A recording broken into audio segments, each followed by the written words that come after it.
Hello मेरे प्यारे बच्चों आपको कभी नहीं बोलना पड़ेगा सॉरी अगर आपने सुनी कोई स्टोरी।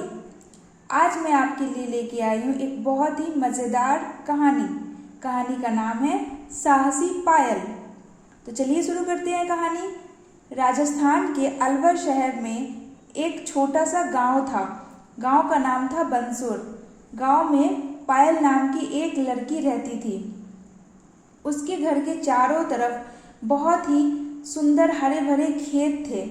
पायल बहुत ही हंसमुख और होशियार बच्ची थी। पढ़ाई के साथ साथ वह खेल कूद में भी सबसे आगे रहती थी। एक बार वह अपने भाई और दोस्तों के साथ घर के बाहर छुपन छुपाई खेल रही थी। एक दिन पहले ही तेज आंधी आने की वजह से बिजली का खंभा उखड़ गया था। उसमें से बिजली का एक तार नीचे झूल रहा था।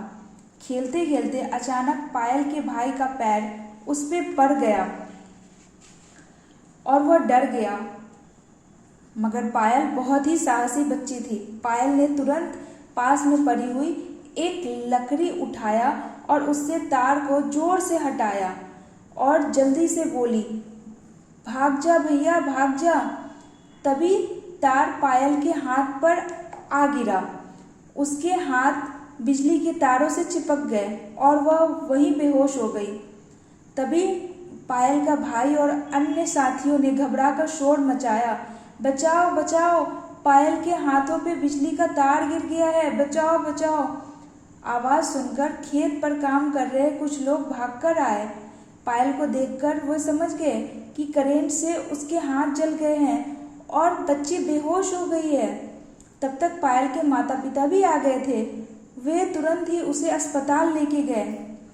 अस्पताल में पहुंचकर डॉक्टर ने पायल की जांच की और बताया कि करंट लगने से पायल का हाथ बहुत ज़्यादा जल गया है।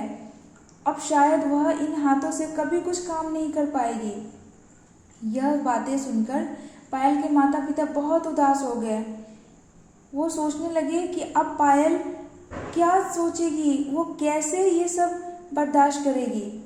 डॉक्टर, हमें बच्ची की नकली हाथ लगाने होंगे, फिर हमारी बच्ची अपने काम खुद कर पाएगी ना डॉक्टर साहब।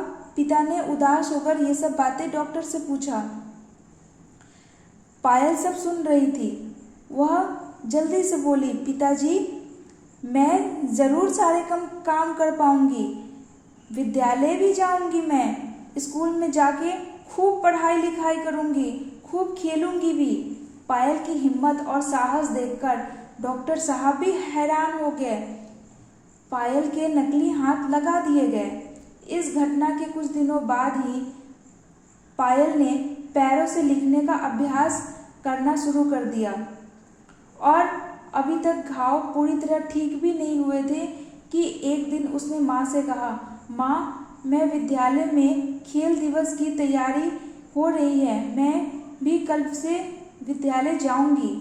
माँ ने कहा, अभी तो तुम पूरी तरह से स्वस्थ भी नहीं हुई हो बेटी। पायल ने कहा, लेकिन माँ मुझे दौड़ प्रतियोगिता में भाग लेना है। पायल अपने पैरों से लिखने का अभ्यास कर रही थी और उसमें वो सफल भी हुई। वो अपने हाथों का दर्द भूलकर अपने पैरों से आराम से वो लिख पा रही थी।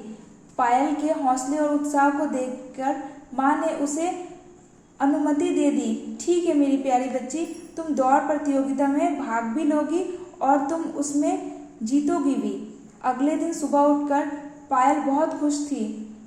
वह अपने स्कूल की यूनिफॉर्म पहनकर तैयार हो गई। सभी टीचर पायल को स्कूल में देखकर जहाँ दंग रह गए वहाँ खुश भी हो रहे थे कि पायल कितनी साहसी है।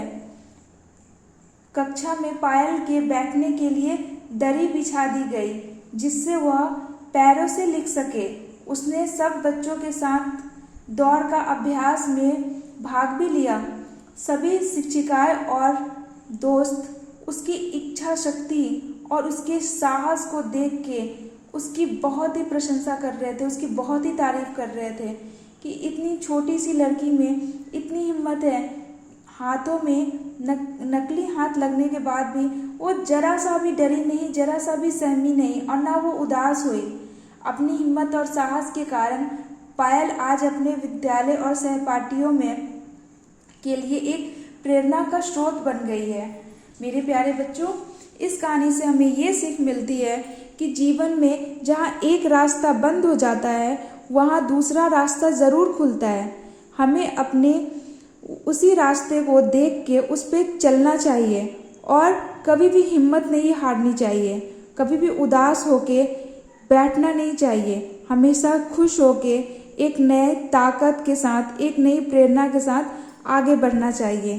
ठीक है मेरे प्यारे बच्चों, बाय बाय।